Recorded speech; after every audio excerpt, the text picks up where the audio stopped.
12, and it's part 3 for a daily where I exercised today, have been exercising all week, and have been having a near impossible time focusing.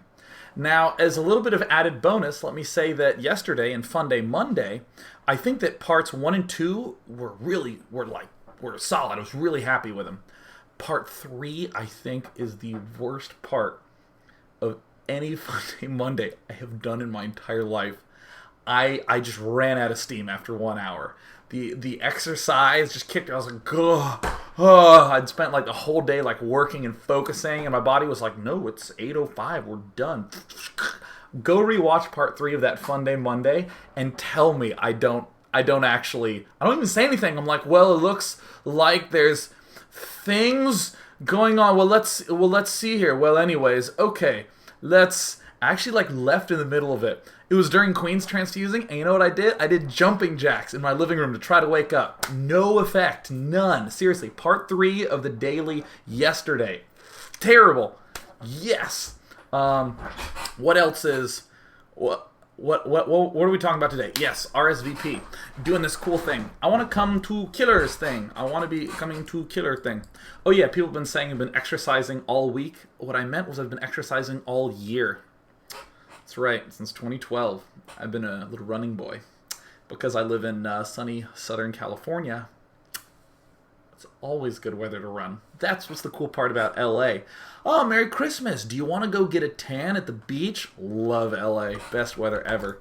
Coming into Killer's perspective, we are aware, because I've been kind of arbitrarily burbling about whatever has been coming to mind. Some stuff about harassment early on, some stuff about Zealot Archon and how maybe the early game harassment can plug into Zealot Archon.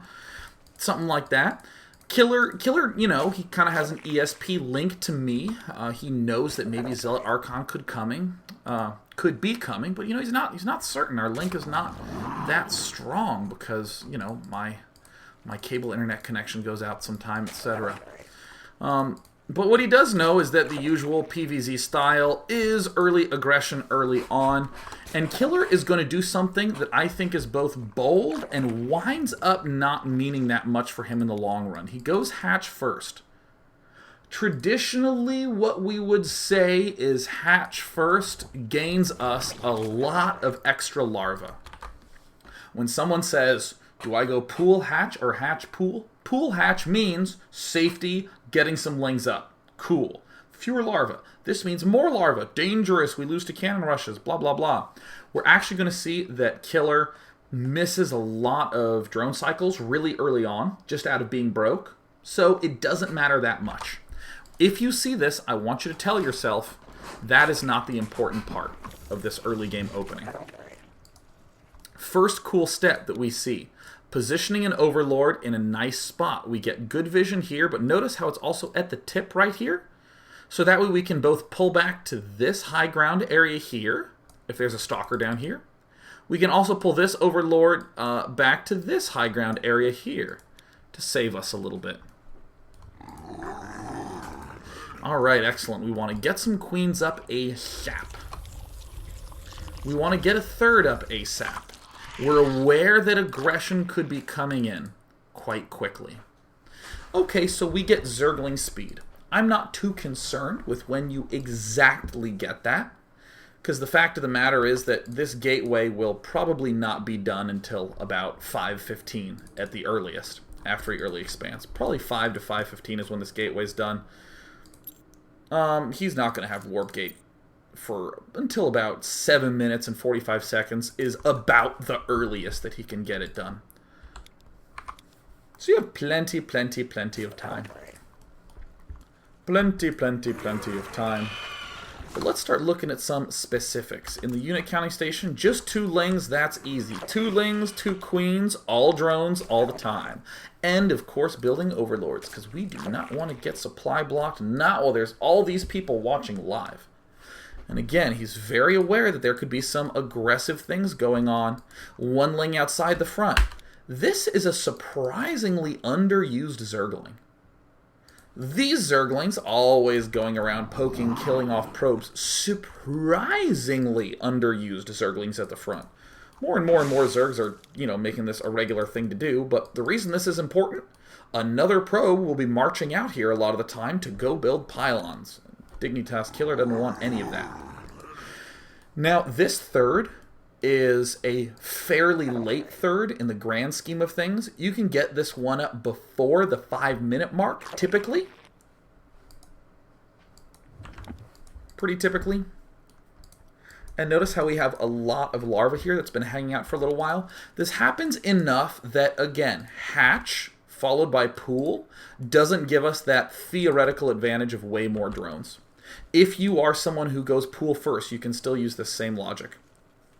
So we'll note that as we're approaching 40 food, dKiLLeR tosses guys back into gas. As he's forced back, when does he get forced back? Pretty much by the arrival of this one zealot. He's just going to pull, or excuse me, pretty much around the arrival of this first zealot. That's the only time you actually need to move these lings. But the existence of zergling speed now is going to allow dKiLLeR, as we come back to the dKiLLeR cam, to scout every which way for pylons. Doing this whole responsible thing. I think it is essential enough to state that this is a component of the build order. Not just some, safety measure. Consider it something that you should do around the time that you put guys back into gas, which is a little bit before 40 food. Send those zerglings out. Still important to note, no geysers have been built. One of the most fundamental errors I think that almost anyone will do when they're trying a new build is not to think about the geysers. Because the geysers help time everything. If at any point in time your gas is way higher than your minerals, and you want more minerals, then treat it as something went horrifically wrong, specifically with these geysers. Okay, this third queen gets started a little bit before this hatch gets done. I don't think there's anything too sophisticated about that. A lot of Zergs know that this timing, around 6 minutes, is generally when they want to send this guy in. 6 minutes, 6 minutes and 15 is about as late as cores will finish, so if you start sending Overlords in at that time, you can get a great sense of what their tech is. And this is, of course, what dKiLLeR does end up getting. And look at that micro. What an awesome guy. There's this interesting decision that we see dKiLLeR make, which is to get a Roach Warren and immediately get a lair. Come on. He does build it at this one, doesn't he? There we go. He builds the lair. It's slightly late. Wants to get that right on that 100 gas. But notice how easy this timing ends up being. I start putting my guys back in my gas between 35 and 40 on just a geyser. And then when I have enough for a lair, boom, I build it. I get a Roach Warren a little bit before then. Very easy timing. What food do you get the hatch, or do you get the lair on? Don't even think of it in terms of that. Just when you have the gas. As you start the lair, extractor, and then we're going to actually see some more extractors plop down here in a second. But at the very least, extractor 2. There's extractor 3. I'd probably build both of these simultaneously. Also, look at this Overlord placement. This is some really kick-ass Overlord placement. All the Overlords are in places where there could be pylons. Checking here. Checking this tip right here. See this Overlord? Checking this ridge. Why are we comfortable with that? Because up until about 8 minutes, we're safe moving around the map. 8 minutes is when crazy shit starts happening in this matchup. If he early expanded. If he didn't, it's earlier than that. But this is against the early expand modern style. And this, I think, is about to be one of my favorite moments of all time. And by of all time, I mean of this game. We only have 6 Zerglings. We haven't really made that many. And here it comes. This Roach Warren that we built so long ago. Look, it finishes. Ah, how relieving. Roach Warren done. We're going to see a round of roaches get made. We've been making only drones up until this point. Interesting step that we're seeing dKiLLeR take. He's building queens instead of spore crawlers. Queens instead of spore crawlers. But right around the time the Roach Warren finishes, boom! 20 Zerglings get made and a Roach gets made. Here's that pylon that we were talking about earlier on. The spread allows them to see all this stuff. dKiLLeR instantly target fires it. But in production, notice we have 4 roaches and 20 zerglings, and we haven't even really seen all these gateways that are in here. We haven't even really seen that stuff. I mean, we obviously see the Stargate, but this round of roaches and lings, we actually see him do all the time. I'll even end up showing the another game where dKiLLeR just does this exact same timing. It works out magnificently. The important thing is that we got this layer started quickly with our first 100 gas. So there's that round of roaches. Now, here's a question for you. What is the next step to do? Almost everyone will focus exclusively on these void rays, but look at what dKiLLeR does. This is so cool. First thing he does, obviously, just make sure those queens are in good position. And now that he has this little bit of forces here, he's going to go on a skirt run right around here. We're going to see dKiLLeR do this move all the time. The instant he's under pressure up here, he builds this awareness of what could be happening here and also what could be happening right here. Is there a pylon here or a pylon here? Overlord's kind of pulled back right now, but... And then we can start making some obvious choices. Now that my lair is done, I will build a den. dKiLLeR building a good amount of queens in the meantime. He is building, I think, maybe a few too many zerglings. I think he maybe could have snuck out a couple of drones here. But we're going to see what dKiLLeR does with these units. That is, again, quite clever. Getting all the usual upgrades. Roach speed, Hydra spines, eventually a +1. This is, I would describe as a late +1. Almost, I don't mean like an incorrect, like he messed up and got it way late. I mean that he opted to get this Hydralisk den, and compared to your average Zerg bear, this is, I would say, delayed. Delayed is more politically correct. But I love how there are just not that many roaches at any point in time in this early stage. And again, we have Void Rays here in the main. Look at this great move by dKiLLeR. I loved that move straight down. And now the Void Rays are anywhere near the base. Look at that move right up here. When Void Rays are in your main, to do this slice down there and this slice to the side there, now that is pretty damn cool. I like that quite a bit. dKiLLeR has all his queens running every which way until he gets his Hydralisks up. And they are, in fact, quite quick Hydralisks. Devoting his first 100 gas after his Zergling speed to getting them up. Loved it. Thought it was so cool. There's a traditionally, comparatively late +1. But this is one of my favorite moments ever. Is when a player is making units just enough to be able to defend, and then when he overbuilds a little bit, he tries to make a poke. That you should only really do this if you've been under some serious pressure. If there has been like 2 Phoenixes in your base and you just mount an attack like this can be quite a bit dangerous. And it's exactly this kind of play that I think is what's going to make dKiLLeR very strong in this mid and late game. He's going to be building a mix of Hydras and drones. And we're going to see him do this ordering quite a few times where he gets his Hydras and drones up. Like, he didn't even know that this was here, but if this isn't here, then dKiLLeR has an option to go home. A lot of times, it's easy to get into passive mode, to panic, to freak out, and to stay home. Just very easy, just aggressing right at the front gate. And notice that it has this other added effect. If we are getting hit really hard with Void Rays as an air unit, doing an attack like this at the other side of the map suddenly makes us feel really safe. I'm so impressed that dKiLLeR is actually able to withstand this kind of pressure because of these obnoxious positions. The fact that this pylon is here, the fact that you can build a Stargate here and then it can just bam, hit the hatchery like half a second later. You can charge on the Stargate to kill off the hatchery. I mean, come on, that's rough.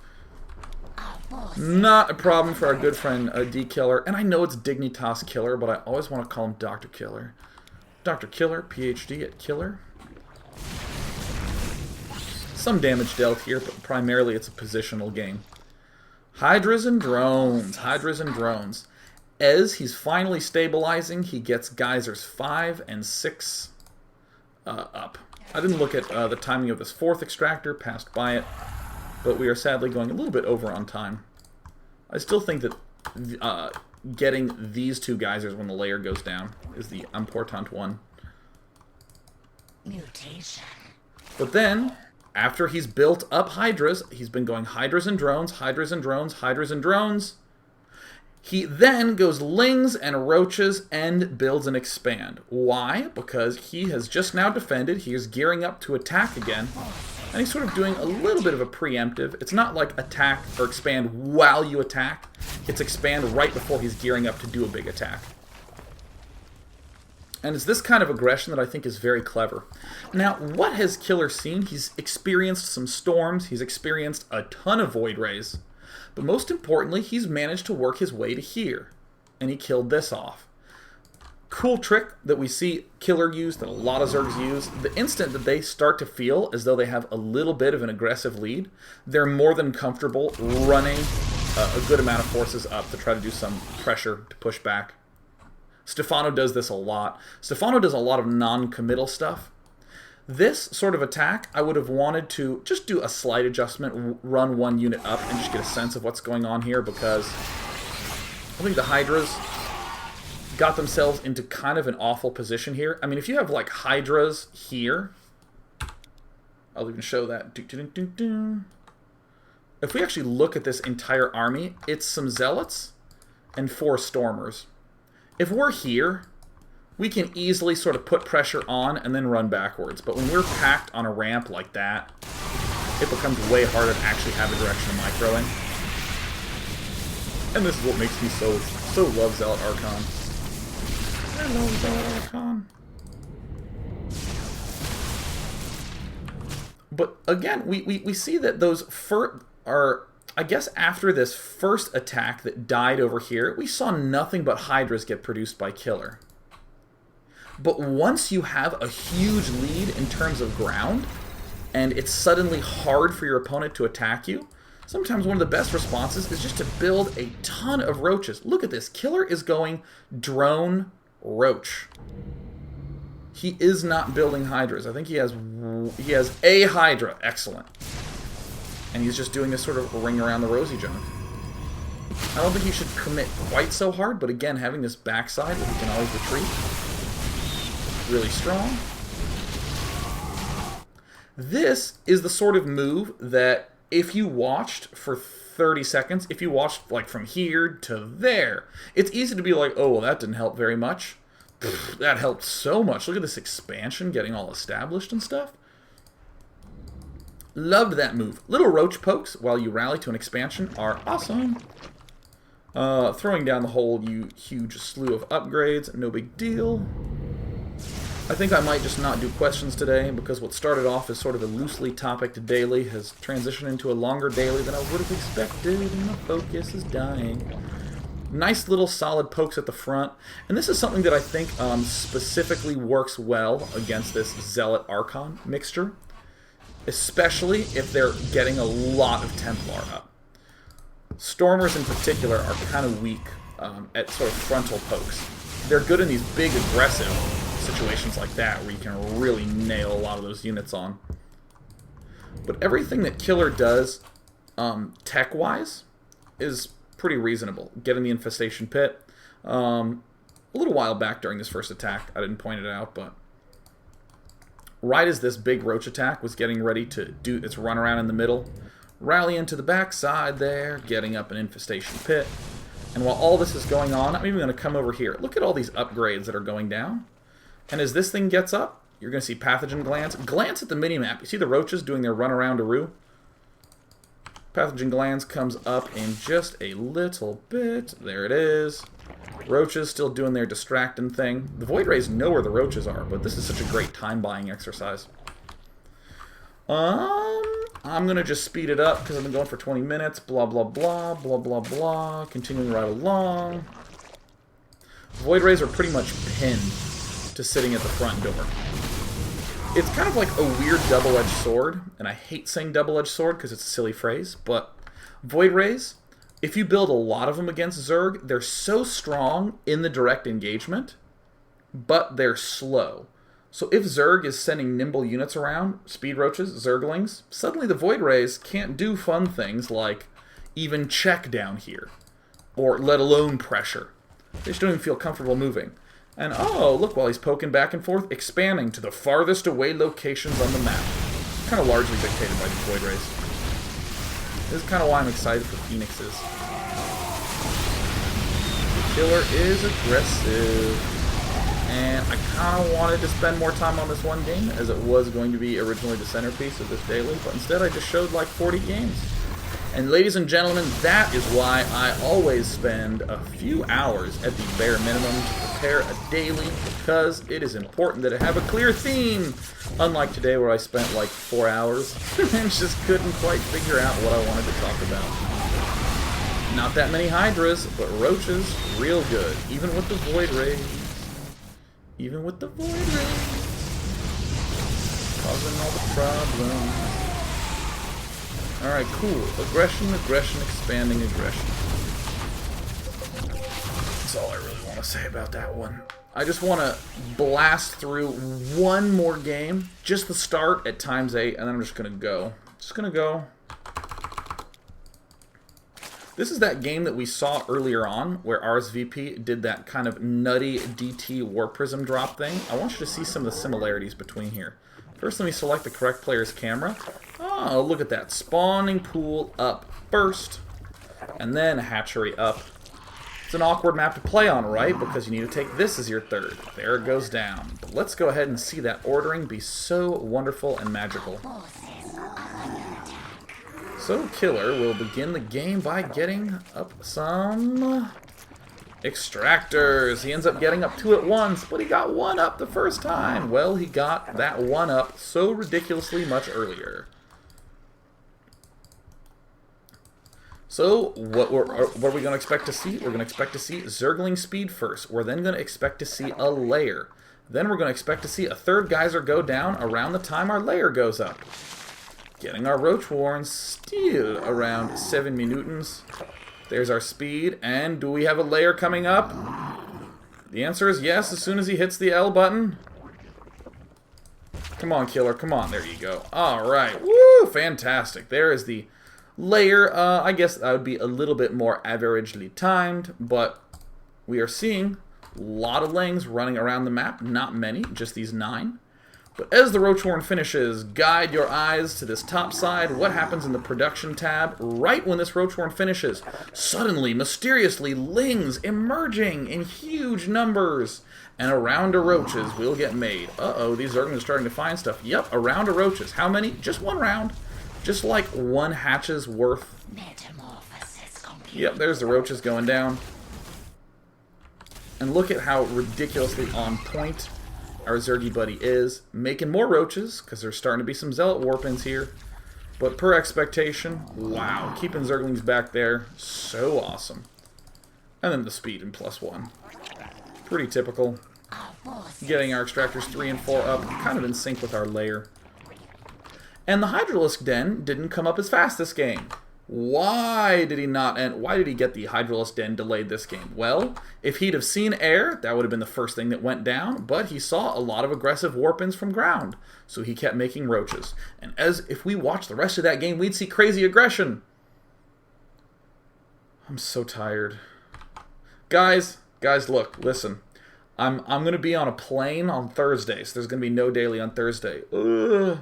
Tomorrow is Wednesday. I'll be doing a daily then, and I was wondering if you guys could send me some replays, some help replays, of games that you think have some confusing really late game. Some confusing ultra really late game. Because what I want to go on about on next week's Newbie Tuesday, with lots of organization and structure and tons of hours of sleep in between, is the craziness that happens at the maxed, around the max zone. And I don't mean like he got maxed and attacked and won. And I don't even mean he got maxed and attacked and then replenished to maxed and attacked and won. I'm talking about where they hit maxed and there's a lot of like back to maxed, back to maxed. If you could actually tweet those to me at Day9TV, any really long game, like 30 minutes long, where there's some craziness going on in the late game, yeah, tweet those to me at Day9TV.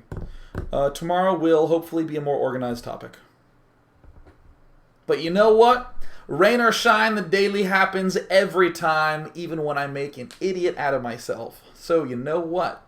Hopefully something was learned. At the very least, there'll be more people trying Zealot Archon after seeing that Cruncher game.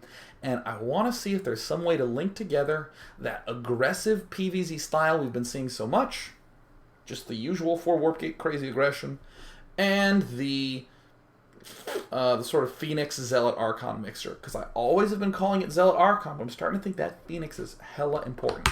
I'm done, you guys. I'm sorry I didn't get to do questions, but I'm keeping up the exercise, baby. Happy 2010. Happy